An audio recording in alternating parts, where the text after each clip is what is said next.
Hi, this is Jim Connell. I'm here with Kelly Moroney from the University of Indiana, a recent graduate.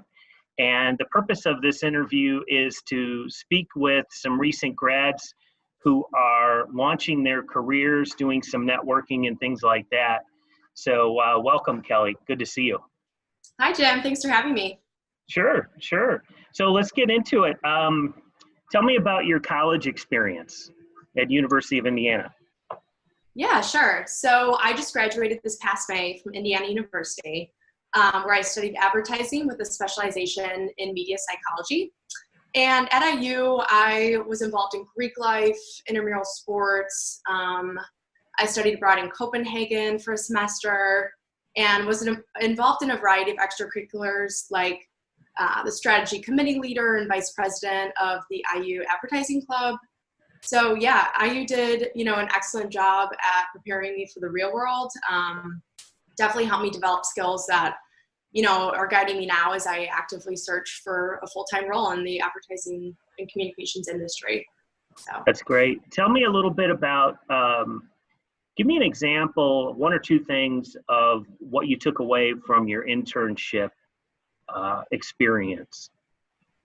Yeah, sure. So yeah, most recently, I was a digital strategist intern at the Designery last summer, which was a mid-sized full-service agency in Chicago. Two big takeaways, I would say, from my past internship experience would be, one, really learning to succeed under pressure and embrace, unfamiliar technologies and tasks. So as an intern last summer specifically, I was given a unique opportunity to work on direct client-facing tasks across a few different accounts. So, for example, I developed a content hierarchy strategy for a consultant client, and that was eventually used in a briefing deck for the actual client. So I had to quickly grow comfortable with, the unfamiliar planning processes of the agency, and some research methods that I hadn't been exposed to before that. So in order to create work that I was proud of and was valued by not only my supervisors, but the client, I really had to channel in on the tasks at hand and, grow comfortable with those new technologies. But I would say the second takeaway from these internship experiences were that it really solidified my interest in advertising and my fascination with strategy in particular. So I learned that in order to succeed, not only in just an agency setting, but also in a strategy role, one of the most important skills is listening and, listening to clients, listening to stakeholders involved and your own coworkers. I really took away that, listening allowed me to ask the right questions and understand the problem at hand that I had to solve and create relevant, insight-packed strategy recommendations for clients as a result. Okay, cool. Do you talk a little bit about your skill set as it relates, you said strategy a few times. Mm-hmm. What's your sweet spot in terms of your skill set, would you say? Yeah, I think it's kind of a mix of a lot of different hard and soft skills. I a great collaborator, great communicator and listener, and that allows me to really identify problems at hand and what's at the core of, those business problems and creative problems and come up with, insightful solutions that, lead to creative executions and strategy. I think a big thing is, being able to understand what really needs to be solved and using my time management and my multitasking skills to get the job done with drive and direction in a timely manner. That's great. I saw your LinkedIn profile and good job on that, by the way. Thanks. You've got a lot of great information on there. You've, of course, got your resume on there. If I'm curious to know, what role do you think would fit best for you in terms of, what you're looking for and who do you want to network with? Mm-hmm. It's kind of a two-part question, sorry. Yeah, sure. No, that's okay. Yeah, so I would say my ideal career goal is to work as an account planner or brand strategist at a creative agency or brand consultancy. Ideally in a position that kind of mixes strategy and insight with creativity in order to help, brands find their voice and connect with consumers on, deeper human levels.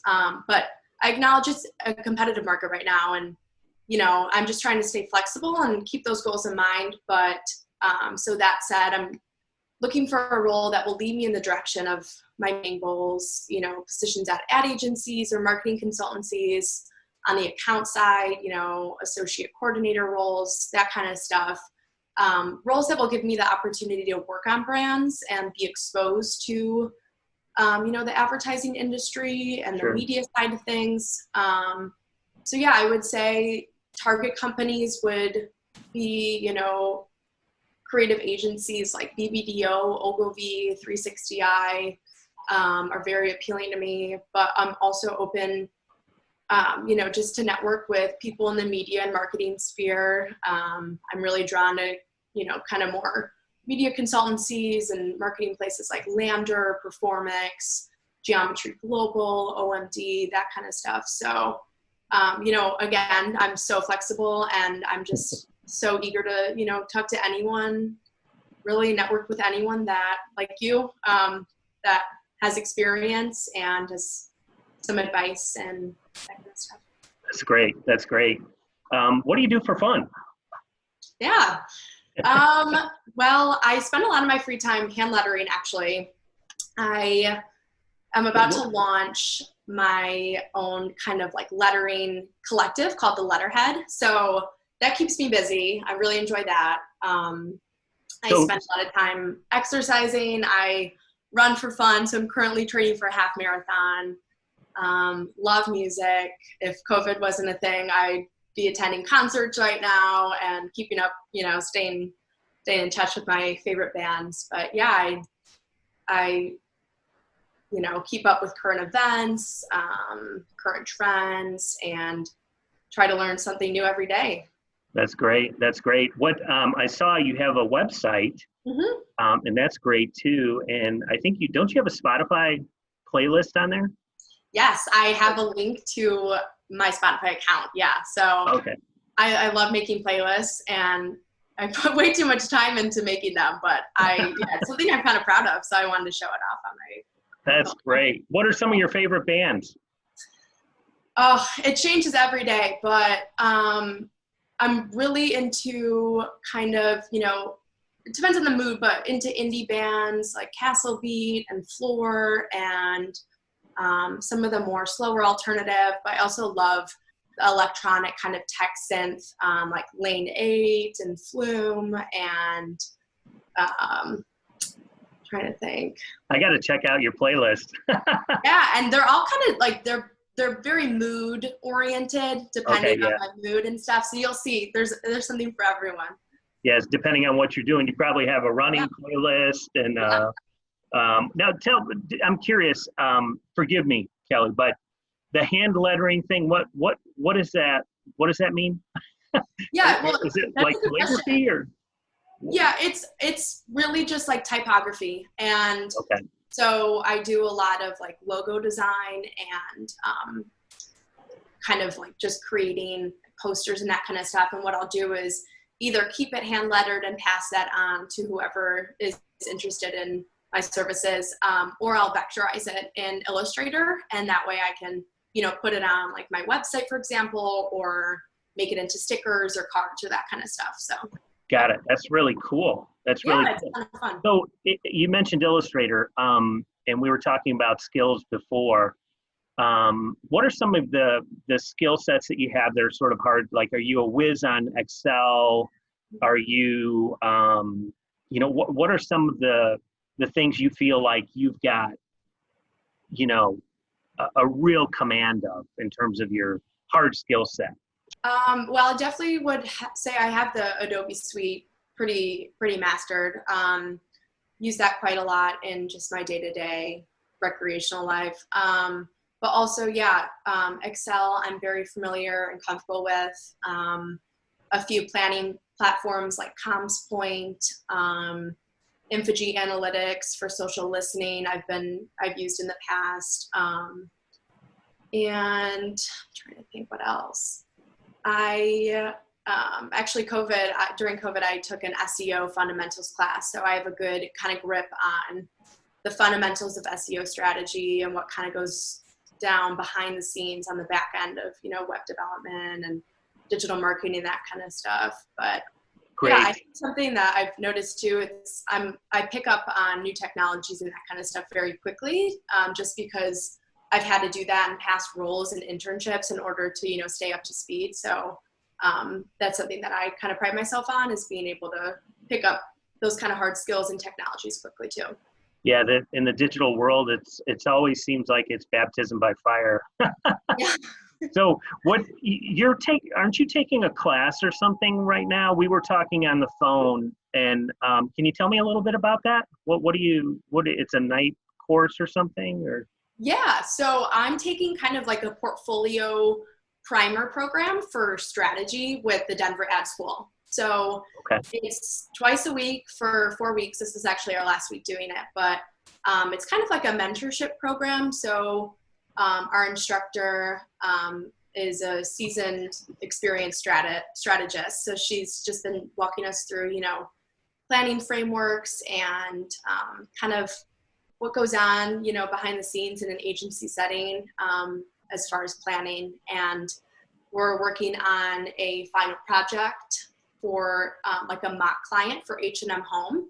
So that's been, interesting, taking it through the creative brief process and coming up with a creative campaign for repositioning H&M Home's products. But yeah, it's been a good hands-on,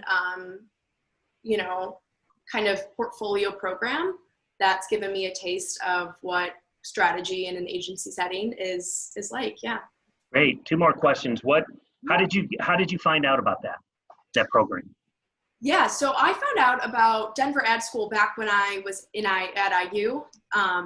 The 2 founders, Jesse and Heather of Denver Ad School, came and spoke to the IU Ad Club. So I kind of grew a relationship with them because I was VP and had to kind of set up, the logistics of them speaking. But I visited their website in this downtime, given COVID, because I was just craving that extra kind of leg up and really wanted to do something tangible with my free time to come out of this COVID period with something that I can, talk about in interviews and be proud of, and that will kind of help me refine my skills in the meantime. So that's really what led me to take the program. That's awesome. And good for you too. I mean, we all have, it's hard to say, is it downtime? I don't know if it's downtime necessarily because we're all busy, but, yeah. Taking the time during this space of COVID to dive into either a project or a hobby, it sounds like you're doing all of the above. So kudos to you on that. Yeah. Last question for you. What's your dream job? Like and don't forget about advertising and just blank slate. Like, what would you just absolutely love to do and get paid? You're paid $1 million a year for it. Yeah. I feel like, honestly, my go-to answer, advertising aside, would probably be like a travel blogger or something where I could be paid to go explore the world and see beautiful landmarks and, places around the world. But I think, honestly, my heart kind of goes back to working as, a strategist or a creative for Spotify over in Sweden at their headquarters. Spotify is one of my favorite brands, not only just because of their campaigns and their, approach to strategy and everything, but I just love their platform in general. It's shown me to so much, new music, and I love their UX and everything. But I have like a strong urge to go back to Copenhagen and Scandinavia at some point after studying abroad there. So I think my dream job would definitely be to move back over there and work at Spotify or another company of, similar sorts. Sure. But just, That's great. Great answer, man. I love Spotify too. So I one more question since you brought up Spotify. What did you think of the Joe Rogan deal?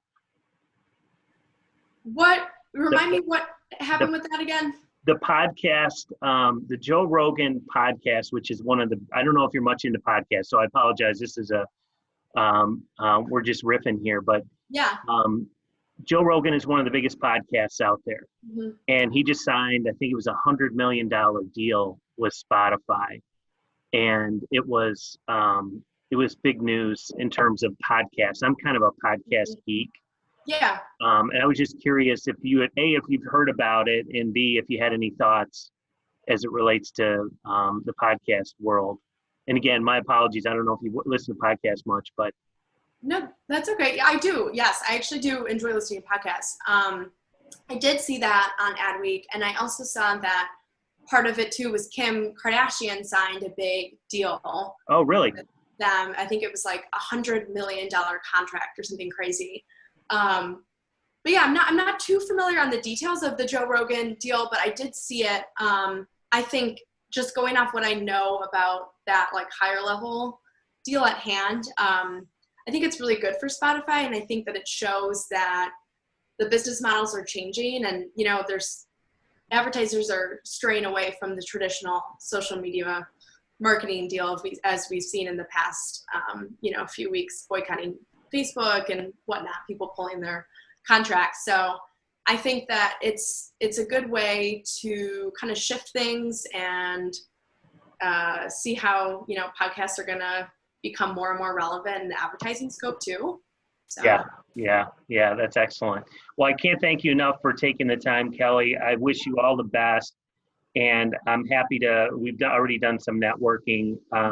I think you're super sharp, and you're gonna have a phenomenal career, and anybody would be lucky to sit down with you, meet you, and hire you. Thank you so much, Jim. I really appreciate it. No problem. No